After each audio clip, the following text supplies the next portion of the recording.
Baik, selamat datang di kelas online untuk kelas ilmu gizi. Hari ini kita akan belajar bersama mengenai topik karbohidrat. Jadi mulai minggu ini sampai minimal 14 hari, berarti 2 minggu ke depan, metode pengajaran akan diganti semua menjadi kelas online. Jadi semoga bisa lancar ya, karena sebelumnya memang hanya untuk kondisi-kondisi tertentu saja dan kita relatif jarang menggunakan metode online ini. Untuk topik karbohidrat ini saya bagi menjadi beberapa bagian. Jadi outline belajar kita mulai dari review mengenai klasifikasi dari karbohidrat. Setelah itu kita juga review lagi beberapa informasi yang mungkin sudah pernah kalian pelajari, terutama di mata kuliah biokimia, yaitu pencernaan, penyerapan, dan metabolisme karbohidrat. Tapi akan ada beberapa tambahan informasi tentunya, dan setelah itu kita akan lanjutkan dengan sumber bahan pangannya, rekomendasi konsumsi karbohidrat, serta kita bahas juga mengenai hubungan karbohidrat dan kesehatan pada manusia.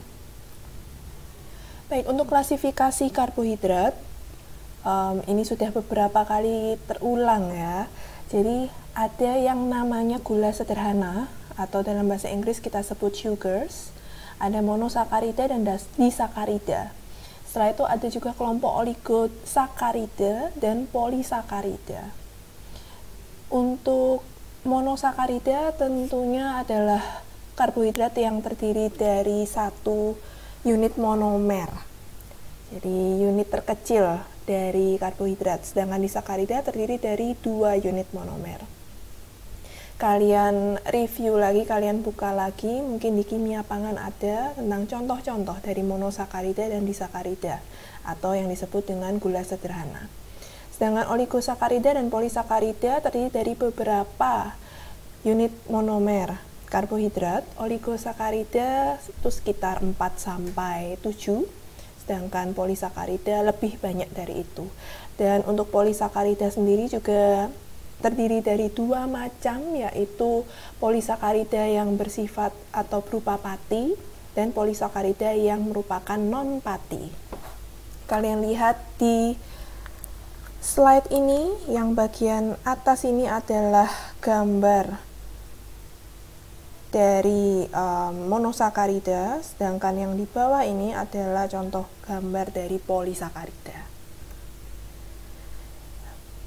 Untuk proses atau reaksi kimia dari disakarida menjadi monosakarida atau sebaliknya bisa kalian lihat di sini. Jadi misalnya sukrosa yang merupakan contoh disakarida itu terdiri dari 2 unit monomer monosakarida, yaitu glukosa dan fruktosa. Reaksi kimia pemecahan sukrosa menjadi 2 monosakarida disebut hidrolisis. Sedangkan reaksi kimia pembentukan karbohidrat yang lebih kompleks dari karbohidrat yang lebih sederhana disebut kondensasi. Jadi misalnya kalian lihat glukosa plus fruktosa menjadi sukrosa. Kemudian ini adalah contoh-contoh dari polisakarida. Jadi tadi saya sempat katakan polisakarida itu ada yang pati dan non-pati. Tapi selain itu sebetulnya ada juga bentuk polisakarida lainnya yang merupakan bentuk simpanan atau cadangan makanan, terutama di tubuh hewan dan manusia, namanya glikogen. Sedangkan pati itu terdiri dari amilosa dan amilopektin. Ya. Glikogen itu terdiri dari ratusan unit glukosa dan strukturnya itu berupa rantai-rantai yang bercabang. Nah, setiap glikogen, molekul glikogen yang baru itu membutuhkan protein tertentu yang tertempel pada molekul tersebut. Kalau kalian lihat di gambar yang warna merah ini merupakan proteinnya. Sedangkan dua gambar di sampingnya ini adalah gambar struktur dari amilopektin dan amilosa. Sama-sama juga terdiri dari ratusan molekul glukosa. Tapi untuk amilosa itu strukturnya lebih ke arah panjang dan lurus, sedangkan amilopektin strukturnya lebih bercabang. Dan struktur ini juga menyebabkan perbedaan karakteristik fisik dari kedua jenis senyawa pati tersebut. Selain dapat diklasifikasikan menurut banyaknya molekul yang ada di dalam senyawa karbohidrat, karbohidrat juga bisa dibedakan dari proses pencernaan di dalam tubuh manusia. Jadi ada karbohidrat yang dapat tercerna, tentunya ini terutama tercerna secara kimia. Ada juga karbohidrat yang tidak bisa dicerna secara kimiawi di tubuh kita. Kalian mungkin masih ingat ya, apa saja itu? Jadi terutama polisakarida atau karbohidrat yang tidak dapat dicerna oleh tubuh itu adalah dietary fiber atau serat. Karena kita tidak punya enzim yang dapat memotong-motong ikatan dari monomer di dalam serat. Kemudian proses pencernaan karbohidrat sendiri pernah kalian pelajari juga di biokimia. Berikut adalah ringkasannya. Jadi untuk karbohidrat, proses pencernaan sudah dimulai sejak dari mulut, baik secara fisik maupun secara kimiawi. Secara kimiawi ada enzim amilase yang ada di air liur kita atau disebut juga petialin, dan karbohidrat yang dicerna dengan enzim tersebut adalah pati dengan hasil akhir berupa dekstrin, maltosa, dan glukosa. Pencernaan karbohidrat dilanjutkan lagi di usus halus.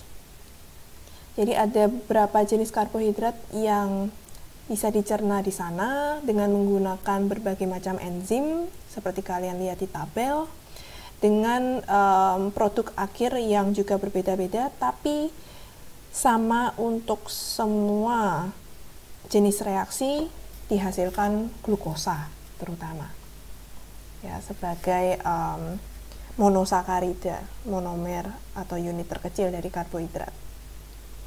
Enzim-enzim seperti maltase, sukrase, laktase ini dihasilkan pada dinding dalam dari usus halus. Kemudian produk akhir pencernaan karbohidrat yang berupa glukosa, fruktosa, galaktosa ini nantinya akan terserap oleh sel epitel di dalam usus halus dan masuk ke pembuluh darah, ke sistem sirkulasi darah tubuh. Kurang lebih seperti ini prosesnya ya. Jadi ini gambar usus halusnya. Di dalam, maksudnya di bagian dalam usus halus ini ada fili-fili. Diperbesar gambarnya seperti ini. Warna hijau, ungu, biru ini menggambarkan monosakarida. Jadi yang biru glukosa, ungu fruktosa, hijau galaktosa. Jadi semuanya ini akan masuk ke kapiler atau ke pembuluh darah terkecil di fili atau jonjot usus halus. Setelah masuk dalam darah, nanti semua monosakarida itu akan bergerak berjalan ke liver atau hati. Di organ hati ini, galaktosa dan fruktosa pada akhirnya akan dikonversi atau diubah menjadi glukosa. Semua monosakarida tersebut akan digunakan sebagai sumber energi. Lalu kalau berlebih, maka akan disimpan sebagai glikogen. Atau bila diperlukan saat tubuh kita atau darah kita kekurangan glukosa, maka liver juga akan bekerja untuk melepaskan glukosa ke dalam sistem sirkulasi atau peredaran darah tubuh kita. Kemudian yang perlu kalian ketahui juga bahwa tiap monosakarida itu punya proses penyerapan yang berbeda-beda. Untuk glukosa dan galaktosa, proses penyerapan di usus halus manusia itu terjadi secara aktif. Masih ingat ya, proses transfer atau transport aktif itu artinya membutuhkan energi atau ATP. Nah, alatnya atau caranya itu melalui SGLT1 atau Sodium Dependent Transporter. Jadi dibutuhkan transporter untuk bisa memindahkan glukosa dan galaktosa dari dalam usus halus menuju ke pembuluh darah. Sedangkan untuk fruktosa, proses penyerapannya bukan melalui metode transport aktif, tapi dengan spesifik fasilitatif transport pathway. Jadi transport yang sifatnya terfasilitasi oleh, di sini ada gambarnya ya, namanya GLUT5. Dan tidak membutuhkan energi karena bukan transport aktif. Nah, setelah masuk ke pembuluh darah, kemudian masuk ke hati, nah proses metabolisme karbohidrat di tubuh itu seperti apa? Kalau kalian lihat di gambar ini ya, di bagian kiri ini adalah situasi di mana kadar gula darah kita rendah. Itu terjadi bila kita belum makan, kalau kita puasa, kalau kita habis beraktivitas. Sedangkan yang di sebelah kanan ini kondisi di mana kadar gula darah tinggi.